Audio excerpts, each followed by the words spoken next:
बिस्मिल्लाहिर्रहमानिर्रहीम। अस्सलाम वालेकुम।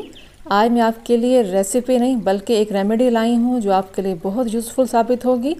अगर आप या आपके बच्चे कमज़ोर जिस्म के मालिक हैं, दुबले पतले हैं और आपका दिल चाहता है कि आपका जिस्म भी हेल्दी हो, भरा भरा सा हो, तो ये रेमेडी आपके लिए है। बहुत सिंपल है लेकिन बहुत यूज़फुल है। आप इसको ट्राई ज़रूर कीजिएगा। इसके लिए हमने एक सेब लेना है और उस सेब को हमने टूथपिक के ज़रिए प्रिक करना है। इस तरह से पूरे सेब में हमने टूथपिक के ज़रिए सुराख कर लेने हैं।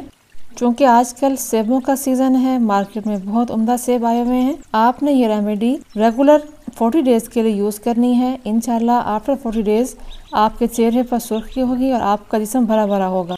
बॉडी के साथ हेयर्स भी हेल्दी होंगे। अब हमने प्रिक करने के बाद सेब को 1 गिलास दूध में भिगोकर रख देना है रात भर के लिए। आप चाहें तो इसको फ्रिज में रख दें। अगर मौसम ठंडा है तो आप रूम टेम्परेचर पर भी रख सकते हैं। सुबह आपने निहार मुँह ये सेब और दूध लेना है। अगर आपको मेरी वीडियो पसंद आ रही है इसको लाइक और शेयर कीजिएगा। अपना फीडबैक दीजिएगा। दुआ में याद रखिएगा। फ़ी अमानिल्लाह।